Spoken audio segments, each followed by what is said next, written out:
नमस्कार, मैं हूं आप सबके साथ सोनाली सिंह। आप देख रहे हैं न्यूज 18 बिहार झारखंड का खास बुलेटिन। खबर एक मिनट में देखिए बिहार झारखंड की तमाम बड़ी खबरें।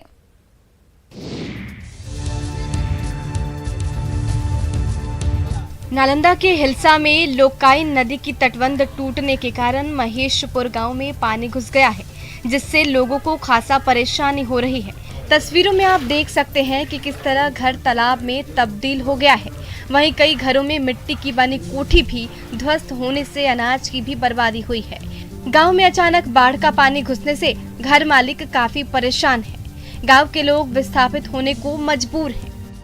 अभी हम मौजूद है नालंदा जिले के हिलसा प्रखंड क्षेत्र के महेशपुर बिघा गांव में, जहां आप देख सकते हैं किस तरह से जो लोकाइन नदी का जो पानी है वो घरों में प्रवेश कर गई है। और ये इसका जो लोकाइन नदी है उसमें 3 कटाव हो गई थी, तटबंध टूट गई थी, जिसका नतीजा है कि अचानक इन गाँव में महेशपुर गाँव में पानी घुस गई, जिसका है कारण कि आज जो घरों में पानी भर गई है और तब्दील हो गया है। देख सकते हैं किस तरह से गृहस्वामी अचानक अपने सामानों को बचाने के लिए चौकी पर ये रखे हैं। जहानाबाद के दरधा नदी की तेज धार में बह रहे एक युवक को जिला प्रशासन ने रेस्क्यू कर बचा लिया। स्थानीय लोगों ने बताया कि नहाने के दौरान युवक तेज नदी की धार में बहकर एक पेड़ पर फंस गया था। सूचना मिलते ही एसडीएम के नेतृत्व में पहुंची जिला प्रशासन की टीम ने 3 घंटे तक रेस्क्यू कर पेड़ पर फंसे युवक को सकुशल निकाल लिया। इस दौरान रेस्क्यू अभियान को देखने के लिए बड़ी संख्या में आसपास के लोग भी इकट्ठा हो गए। एसडीएम ने बताया कि इस रेस्क्यू अभियान में फायर सेफ्टी ऑफिसर ने बहादुरी का परिचय देते हुए नदी की तेज धारा और अंधेरा होने के बावजूद पेड़ पर फंसे युवक को बचाया। पुल के आसपास पानी में गिर के एक व्यक्ति पेड़ में अटका था। अरविंद मांझी नाम था उसका। सूचना मिलने के बाद स्थानीय जनता भी यहाँ पे काफ़ी लोग थे। एसडीपीओ साहब, काको थाना, सीओ जहानाबाद और अन्य अधिकारी लोग भी यहाँ पे थे। और रस्सी के मदद से सुबोध और विकास ने काफ़ी बहादुरी दिखाते हुए वो पानी में तैरते हुए गए और उसकी जान बचा के उसको यहाँ पे वापस लाए। टीकाकरण को बढ़ावा देने के लिए खगड़िया के बाढ़ग्रस्त इलाके में स्वास्थ्य विभाग और जिला प्रशासन ने 100% टीकाकरण के लिए टीका वाली नाव को रवाना किया। डीएम आलोक रंजन घोष ने इस नाव को हरी झंडी दिखाई। कोरोना के टीके के साथ साथ इस नाव पर प्राथमिक उपचार के लिए सभी किट रखे हुए हैं। नौका को सुसज्जित तरीके से बनाया गया है। इसके साथ ही नौका पर सभी स्वास्थ्य कर्मियों को लाइफ जैकेट भी दिया गया है। डीएम ने बताया कि कई जगह सिर्फ नाव से ही पहुंचा जा सकता है। ऐसे में इस नाव से काफी मदद मिलेगी। ये नौका एम्बुलेंस का भी काम करेगी और आवश्यकता पड़ने पर मरीजों को अस्पताल तक पहुंचाने में भी सहायता करेगी। आपको बता दें कि कोरोना संक्रमित मरीजों की संख्या एक बार फिर से रफ्तार पकड़ने लगी है। ऐसे में प्रशासनिक तैयारियां जोरों पर दिख रही है। इसके साथ ही बिहार में बाढ़ का भी कहर जारी है। इस दोहरी आपदा से लड़ने के लिए जिला प्रशासन तैयारियों में जुटा है।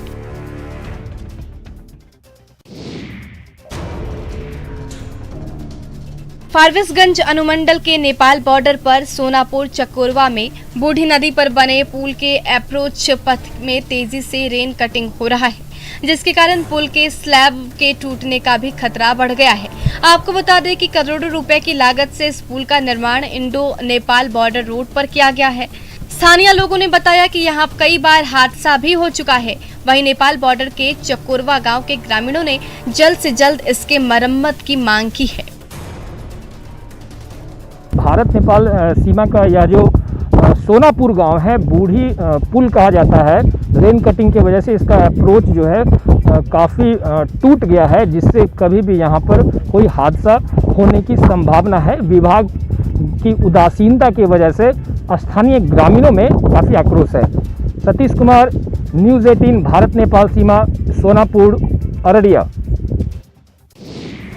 बांका में चांदन नदी के जलस्तर में बढ़ोतरी होने के चलते शनिवार को डायवर्जन टूट गया, जिसके चलते जिला मुख्यालय से 4 प्रखंड के लोगों का संपर्क कट गया।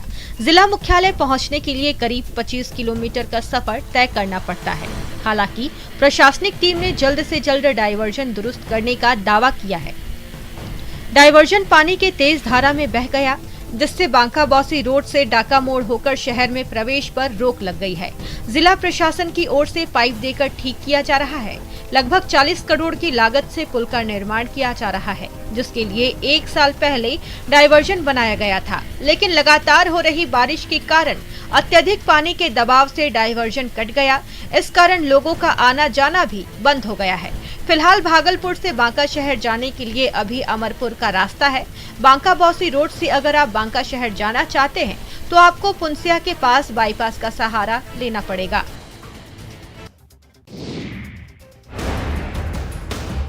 बांका का लाइफलाइन कहा जाने वाला चांदन पुल करीब 1.5 साल पहले ही ध्वस्त हो चुका है।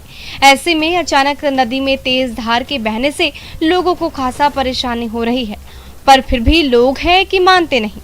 आसपास के लोग खतरों के खिलाड़ी बनकर टूटे पुल के फिसलन भरे रास्ते से गुजर रहे हैं।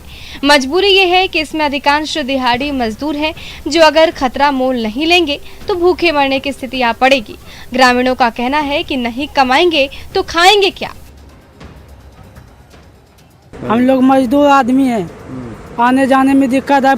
पुल ध्वस्त होने के कारण डाइवर्सन बनाया गया। डाइवर्सन वहाँ क्षतिग्रस्त पानी आने के कारण में पुल ध्वस्त हो गया और डाइवर्सन भी टूट गया। ये अभी इस पे कैसे आते हो तुम?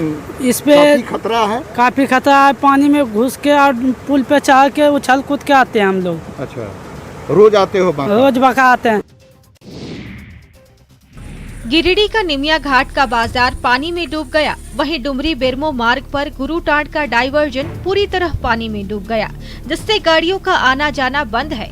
यहाँ रात में तेज बहाव के दौरान डाइवर्जन पार करने की कोशिश में एक युवक बाइक सहित बह गया था। हालांकि मौके पर मौजूद लोगों ने तत्परता दिखाते हुए उसकी जान बचाई। पानी के तेज बहाव की जानकारी मिलने पर निमिया घाट पुलिस ने डाइवर्जन से होकर आने जाने पर रोक लगा दी है। वहीं निमिया घाट बाजार में पानी भर जाने से कई दुकान डूब गए हैं, जिससे दुकानदारों को करोड़ों का नुकसान हुआ है। लोगों ने पानी निकासी के इंतजाम करने की मांग की है। रोड बन रहा था तो सरकार को ये निर्णय लेनी चाहिए कि गटर की व्यवस्था की जाए। पानी निकासी कहाँ हो? अब पूरा अनुमंडल से लेकर के यहाँ तक का सारा पानी एक ही जगह इकट्ठा हो रहा है। 3 दिनों से लगातार हो रही बारिश से गिरिडीह में डुमरी के लोग बेहाल हैं। यहाँ के लोगों की परेशानी बढ़ गई है।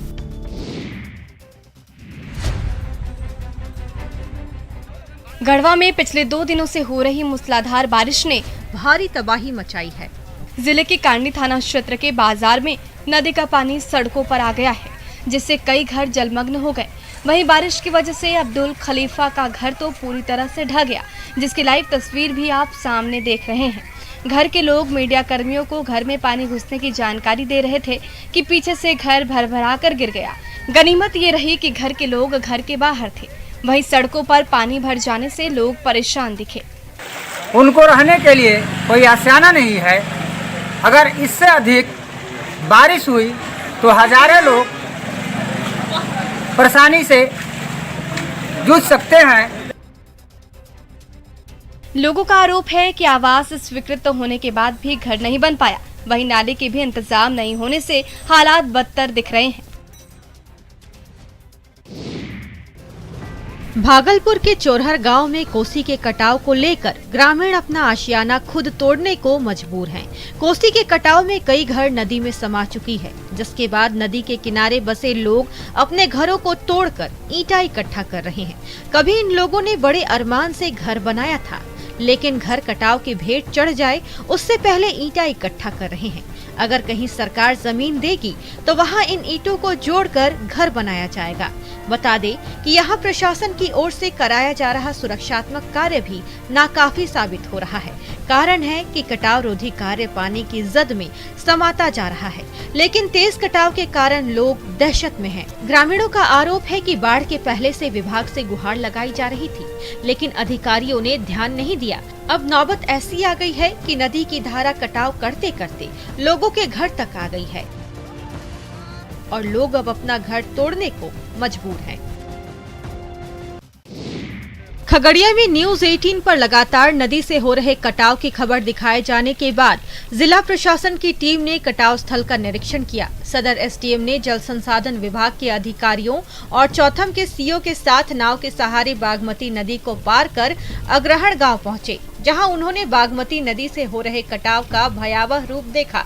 चौथम प्रखंड के में अग्रहण एक गाँव है, वहाँ कुछ आंशिक कटाव चल रहे थे, जिसकी सूचना मिलने पर हमारे साथ बाढ़ प्रमंडल के भी गए हुए थे, सीओ साहब थे, हम लोग उसको देखे हैं और फ्लड फाइटिंग के लिए बाढ़ प्रमंडल को निर्देशित किए हैं।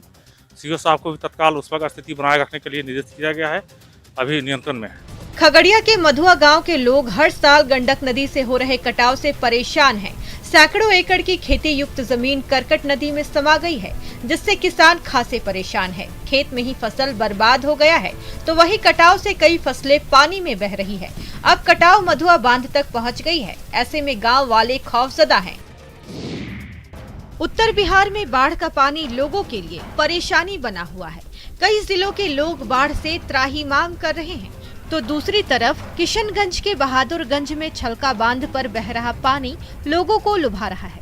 बहादुरगंज के बांसबाड़ी में छलका बांध लोगों के लिए मनोरंजन का केंद्र बना हुआ है। बड़ी संख्या में दूर दूर से आए लोग यहाँ पानी में वाटरफॉल का आनंद ले रहे हैं। बांध का निर्माण 10 साल पहले खेती की सिंचाई के लिए किया गया था, लेकिन लोगों को ये बांध वाटरफॉल का फील दे रहा है। जल्द ही यहाँ की खूबसूरती सोशल मीडिया पर वायरल होने लगी और दूर दूर से लोग छल छल कर पानी का मजा लेने के लिए यहाँ पहुँच गए। क्या है कि फेसबुक में ये काफ़ी वायरल हो रहा था, इसीलिए आज हम लोग प्रोग्राम बना करके या देखने के लिए आए कि इसमें हम लोग कहाँ तक क्या कर सकते हैं। स्थानीय लोगों ने इस स्थल को पर्यटन स्थल के रूप में विकसित करने की मांग की है, ताकि लोगों को बुनियादी सुविधाएं मिल सके। पश्चिम बंगाल के कुछ जिलों में लगातार हुई भारी बारिश ने लोगों की मुसीबतें बढ़ा दी हैं। वहां के कई जिलों में भारी बारिश हुई है, जिसकी वजह से वहां बहने वाली नदियां उफान पर आ गई हैं और उनका पानी रिहायशी इलाकों में घुसने लगा है। सबसे डराने वाले हालात तो आसनसोल से नजर आए। यहाँ नदी का पानी पुल से बहता दिखाई दिया। सैलाब का यह नज़ारा देख वहाँ मौजूद लोग भी सहम गए, जबकि कुछ लोग पुल पर बह रहे पानी में मस्ती करने से बाज नहीं आए। निचले इलाकों में भी बारिश ने लोगों की मुश्किलें बढ़ा दी। इतना पानी बरसा कि सड़कें तालाब में बदल गई। हर तरफ सिर्फ पानी ही पानी नजर आने लगा। नदी किनारे बसे लोगों के कई मकानों में पानी का कब्जा हो गया। वहीं मोहल्ले की सड़कों पर बहती पानी की तेज लहरें लोगों को डराने लगी।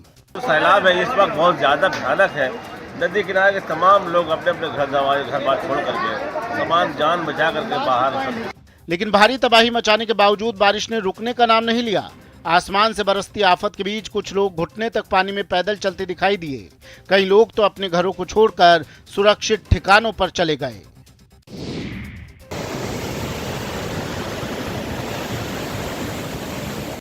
बारां जिले में आसमान से बरस रही आफत अब जमीन पर रहने वालों के लिए आफत बनने लगी है। शनिवार को यहां 350 मिलीमीटर से भी ज्यादा बारिश दर्ज की गई है। शाहबाद, छबड़ा, अंता, किशनगंज और बारां शहर समेत करीब करीब सभी जगहों पर जल भराव की वजह से लोगों को भारी परेशानी का सामना करना पड़ रहा है। वहीं बारां जिले में बहने वाली नदियां और यहां के तालाब अब उफान पर हैं।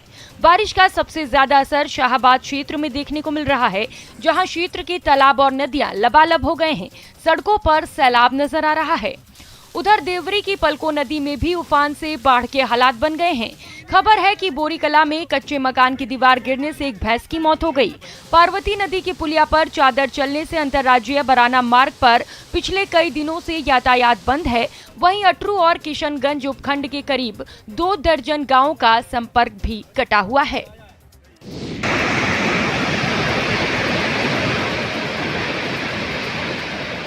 नजर जहां तक जाती है वहां तक पानी का साम्राज्य नजर आता है।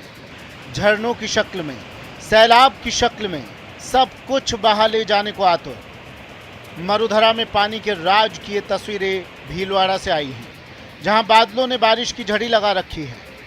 बताया जा रहा है कि पिछले 2 दिनों से हो रही रिमझिम बारिश की वजह से भीलवाड़ा का मौसम सुहाना हो गया है। आम लोगों को जहां भीषण गर्मी से राहत मिली है, वहीं इस बारिश से किसानों के चेहरे खिल उठे हैं। खास बात यह है कि भीलवाड़ा की सभी नदियों में इस बारिश की वजह से पानी भर गया है और पानी के बहाव से बीसलपुर बांध को भी नया जीवन मिलने की उम्मीदें जग गई हैं। मौसम विभाग की माने तो शनिवार को भीलवाड़ा में 60 मिलीमीटर बारिश दर्ज की गई है। ये बारिश राहत भरी तो है, लेकिन शहर में ड्रेनेज व्यवस्था की पोल खुलने से आम लोगों को भारी परेशानी का सामना भी करना पड़ रहा है।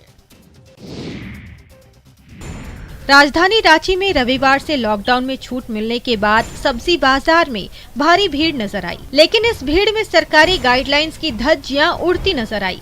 सब्जी बेचने और खरीदने वाले ज्यादातर लोगों ने मास्क नहीं पहन रखा था। रांची के ध्रुवा सब्जी बाजार की तस्वीरें चिंता बढ़ाने वाली है। दरअसल झारखंड में वीकेंड लॉकडाउन जारी है। हेमंत सरकार ने अनलॉक 6 में भी साप्ताहिक लॉकडाउन में छूट नहीं दी है। हालांकि इस दौरान कुछ दुकानों को खोलने की अनुमति दी गई है, जिसमें दवा दुकानें, क्लिनिक आदि खुलेंगी, लेकिन राजधानी रांची में ही नियमों की धज्जियां उड़ाई जा रही है। मास्क नहीं लगाया। अरे मास्क छूट गया है। सरकार ने ढिलाई जरूर जो है ढील जरूर दी है। हम 2 ले लिए हैं, सुइया 2 ले लिए हैं, सुइया 2 ले लिए हैं। साप्ताहिक लॉकडाउन में बार, रेस्टोरेंट्स, फल सब्जी, राशन की दुकानें, मिठाई, पोल्ट्री, दूध की दुकानें और खाने पीने की चीजों की दुकानों को रविवार को भी खुलने की अनुमति दी गई है। पूर्णिया में मोबाइल चोरी के आरोप में एक शख्स की लोगों ने जमकर पिटाई की। पिटाई का वीडियो वायरल हुआ है। वीडियो में आप साफ तौर पे देख सकते हैं कि भीड़ कैसे युवक को खंबे में बांधकर पिटाई कर रही है।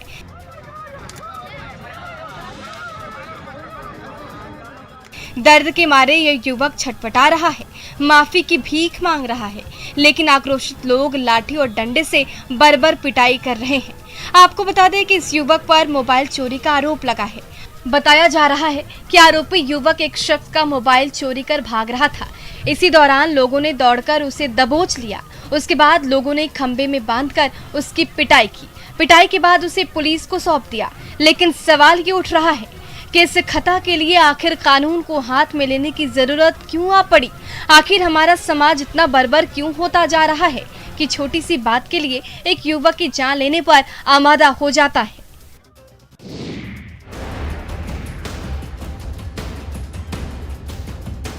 कटिहार पुलिस ने एक गिरोह का खुलासा किया है, जिसका नाम है गैंग्स ऑफ 7 स्टार। फर्जी मोबाइल सिम के सहारे बड़े ही व्यवस्थित ढंग से ये गिरोह का काम कर रहा था। गिरोह के सदस्य पुलिस को धोखा देकर व्यवसायियों से रंगदारी मांगते थे। अय्याशी के लिए फिरौती के कारोबार के माध्यम से एक दूसरे से ये सदस्य जुड़े हुए थे। कटिहार के एक लॉज से रंगदारी मांगने का पूरा सिंडिकेट चलता था।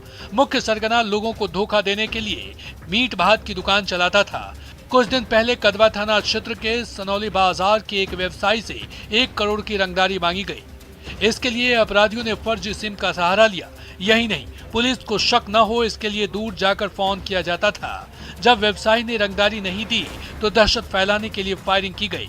मामले में पुलिस ने 7 में से 6 आरोपी को गिरफ्तार कर लिया है। अपराधियों का एक बड़ा गिरोह पनपता, उससे पहले ही पुलिस ने कार्रवाई कर दी। इसके लिए पुलिस की तारीफ तो होनी ही चाहिए।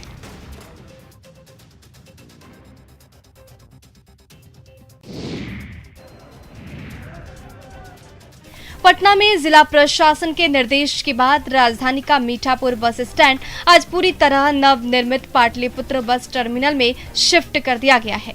बसों का परिचालन नए बस स्टैंड से हो रहा है। बैरिया स्थित इस नए बस स्टैंड में मीठापुर की सभी बसों को शिफ्ट किए जाने के बाद अफरा तफरी का माहौल दिख रहा है। भारी संख्या में बसें सड़कों पर ही पार कर रही है। मौके पर पुलिस की तैनाती भी की गई है, लेकिन इसके बावजूद सड़क जाम है और मीठापुर बस स्टैंड आज से इतिहास बन गया है। शनिवार को बस मालिकों ने बैरिया में बस पड़ाव शिफ्ट करने को लेकर नाराजगी जाहिर की थी, लेकिन प्रशासन की सख्ती के आगे उनकी एक ना चली और आखिरकार आज मीठापुर बस पड़ाव हमेशा के लिए बंद कर दिया गया। नया ना बस स्टैंड आयल है तो थोड़ा सा परेशान। बस वाले बात नहीं मान रहे आप? ना मना रहे हैं लोग, यहाँ लाकर बस खड़े कर दे रहे हैं। मना रहे हैं। बहुत खराब स्थिति है, यहाँ जाम का बहुत समस्या। पटना के दीघा में रहने वाले 4 बच्चे सब्जी बेचने को मजबूर हैं।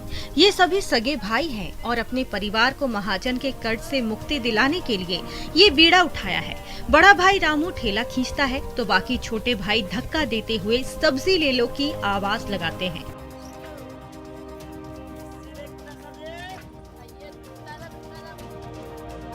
इन बच्चों की उम्र महज 8 साल से लेकर 12 साल तक है, लेकिन जवाबदेही बुजुर्गों से कम नहीं। पूछने पर सभी भाइयों ने एक ही जवाब दिया कि पिता बटाई पर खेती करते हैं, लेकिन सभी फसल बाढ़ के पानी में डूब गए हैं और महाजन का कर्ज है। ऐसे में हम लोग सब्जी बेचकर पिता को कर्ज मुक्त करना चाहते हैं। क्योंकि अब खेत डूबेगी हुआ है, तब बेचना तो जरूरी है, घर का खर्चा चलाना है। इन बच्चों की आंखों में बड़े बड़े सपने हैं। कोई पुलिस अफसर बनना चाहता है तो कोई डॉक्टर या पोस्टमैन बनना चाहता है। सीतामढ़ी में कोरोना वैक्सीनेशन कैंप के दौरान जिला प्रशासन की लापरवाही दिखी। वैक्सीनेशन सेंटर पर कोविड गाइडलाइंस की जमकर धज्जियां उड़ाई गई। आप तस्वीरों में देख सकते हैं कि सेंटर के बाहर लोगों की खचाखच भीड़ नजर आ रही है। लोगों ने तो मास्क पहनना भी जरूरी नहीं समझा। ऐसे में ये कहना बिल्कुल गलत नहीं होगा कि लोगों की ये लापरवाही कोरोना की तीसरी लहर को खुलेआम न्योता दे रही है। आपको बता दें कि सीतामढ़ी जिले में अब तक 6,18,000 से अधिक लोगों का वैक्सीनेशन हो चुका है। पहली बार यहाँ लगा जी? नहीं, लेके चौथी बार हुई, लेकिन पहले आती थी 50 वैक्सीन 40 वैक्सीन, तो जो आती है गाँव संख्या ज्यादा है, नरौली पंचायत का 7-8 गाँव का संख्या है, तो इसमें तो उस हिसाब से आएगी वैक्सीन तब न होगी। आप लोग जागरूक हुए हैं कि हमको वैक्सीन लेना चाहिए। पहले डरते थे लोग, सरकार जागरूक किए हैं जागरूक, लेकिन उसके अनुकूल यहाँ वैक्सीन होना चाहिए। जैसे अभी 500 वैक्सीन भी आती तो यहाँ कम पड़ता, लेकिन ऐसा कोई व्यवस्था है नहीं। गया के छात्र अमन नागसेन की चीन में संदेहास्पद मौत का मामला तूल पकड़ने लगा है। अमन के पार्थिव शरीर को गया लाए जाने की मांग को लेकर मृतक के परिजनों के साथ सैकड़ों लोगों ने मृतक के आवास से लेकर गया समाहरणालय तक कैंडल मार्च निकाला। आक्रोशित लोगों ने अमन के पार्थिव शरीर को तुरंत भारत लाए जाने की मांग की। अमन नागसेन बीजेपी नेता किशोर पासवान के बड़े भाई उदय पासवान के इकलौते पुत्र थे, जो चीन के तियानजिन यूनिवर्सिटी में इंटरनेशनल बिजनेस स्टडी की पढ़ाई करते थे और यूनिवर्सिटी के हॉस्टल में रहते थे। शुक्रवार को परिजनों को फोन पर सूचना मिली कि अमन नागसेन की मौत हो गई है। हालांकि मौत के कारणों का अब तक पता नहीं चल पाया है। भारत सरकार से यही मांग चाहती हूँ कि मेरा भाई का पार्थिव शरीर वो वापस कर लेकर आ जाए, और कुछ अभी तक कोई सूचना नहीं है, कोई सूचना नहीं मिली है। बस एक ही सूचना आई थी कि आपके बेटे का डेथ हो गया, बाकी उसकी तरफ से कोई न्यूज नहीं आया है। नेटवर्क 18 फेडरल बैंक संजीवनी गाड़ी भारत की कोविड प्रभावित जिलों में जारी है। वैक्सीन के लिए जागरूकता फैलाने की हमारी इस मुहिम को आप भी अपना सहयोग दीजिए। चलिए आपको दिखाते हैं कि संजीवनी गाड़ी अब तक कहां गई और आज कहां है।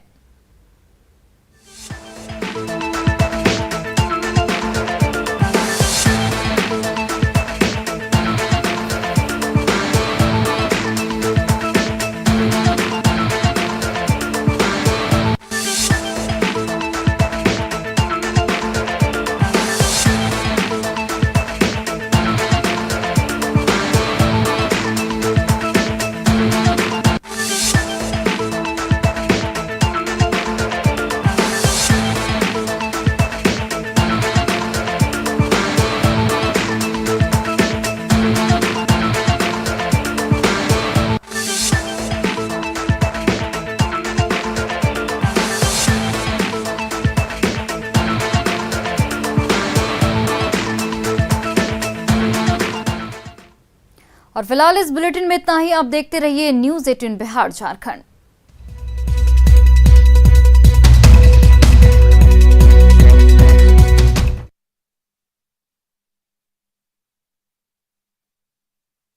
वीडियो उन्हें भी मिला है और सदर एसडीपीओ को मामले की जांच करने को कहा गया है। जांच रिपोर्ट आने के बाद कार्रवाई की जाएगी। इस वायरल वीडियो की पुष्टि न्यूज़ 18 नहीं करता है।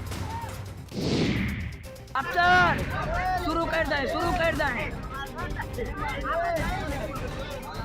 बेगूसराय के बखरी में देर रात चोरी के शक में एक युवक को बेरहमी से पीटा गया है। बताया जा रहा है कि इलाके के घरों में चोरी की नीयत से घुसने की कोशिश के दौरान स्थानीयों ने आरोपी को धर दबोचा,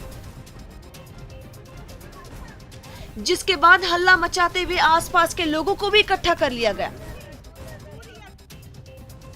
फिर तो गुस्साई भीड़ ने न दाएं देखा न बाएं और लात घूसों की बौछार कर डाली। आरोपी के हाथों को कुर्सी में बांधकर लोग घंटों अपना हाथ साफ करते रह गए। इसी बीच किसी ने घटना की ये वीडियो बनाकर सोशल मीडिया पर अपलोड कर दिया है, जो अब तेजी से वायरल हो रहा है। हालांकि इस संबंध में अब तक किसी ने भी लिखित शिकायत दर्ज नहीं की है, जिस वजह से युवक को फिलहाल छोड़ दिया गया है।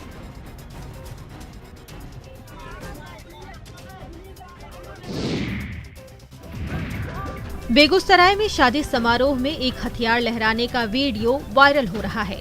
ये वीडियो तेघड़ा थाना क्षेत्र के बरौनी का है, जहां करीब 2 महीने पहले एक शादी समारोह में कुछ युवक संगीत पर डांस कर रहे थे, जिसमें एक युवक अपने दोनों हाथों में 2 हथियार लेकर डांस कर रहा था, जिसका वीडियो अब सोशल मीडिया पर वायरल हो गया। आप तस्वीरों में देख सकते हैं कि किस तरह युवक अपने दोनों हाथों में हथियार लेकर संगीत की धुन पर जमकर डांस कर रहा है।